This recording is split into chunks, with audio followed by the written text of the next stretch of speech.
reaction to the judgment? First of all, we must give glory and thanks to God Almighty for doing it, for this victory, unprecedented victory. It's important for us to probably give you a background of what has happened so far. These were Nigerians, these were Biafrans and Igbos that were arrested on 1st of December 2023 and consequently transported to Abuja here for an allegation of being members of IPOB. So, and they were charged on 3 count offenses, bordering on engaging in terrorist activities and meetings and all whatnot. Then the matter went into full trial. So, and during the course of trial, the prosecutor was unable, because these are mere unfounded allegations. These are mere unfounded allegations. They were arrested on 1st of December in Anambra, specifically when they were going for burial. Of course, you can see we have our mothers here are part of them, and our sisters are also part of them. They were going for burial. So, and they were arrested by the overzealous Nigerian security agents on 1st of December 2023 in Anambra precisely, and consequently brought to Abuja.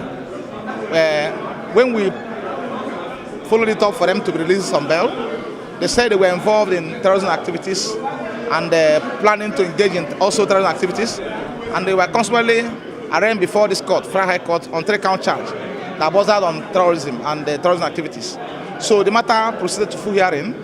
The prosecutor fielded 4 witnesses who also testified and fully cross-examined.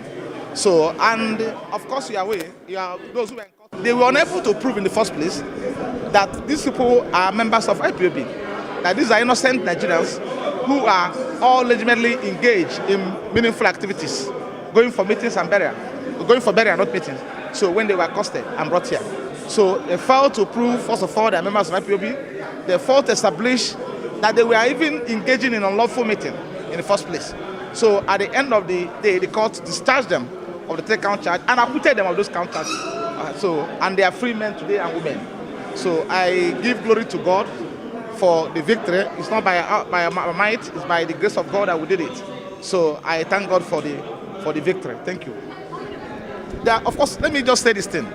When they were accosted, because they were using the word intercepted, when they were accosted on 1st of December 2023, there were 53 of them. But in the course of the prosecution activities, police activities, we lost 3 in the hands of the police. So 3 died in custody. So remaining 50 of them today. So this should be another case we're going to open against the police, of course you know. So, and their vehicles are also still with the police. So but today they were all discharged and acquitted of those frivolous, unfounded and baseless supposed charges preferred against them, because they are very legitimately exercising their right to free movement as provided under the Constitution. When they were arrested, they were not engaged in any form of lawful activities or meetings. So thank you and God bless you. We in defense know what to do to activate that process, because I may not be able to make public at this point in time, because there must be a constitution. So one way or the other, we must follow it up. As much as 4,000 both in DSS and military custody across Nigeria. Of course, the point, we are happy that we're able to locate where they are.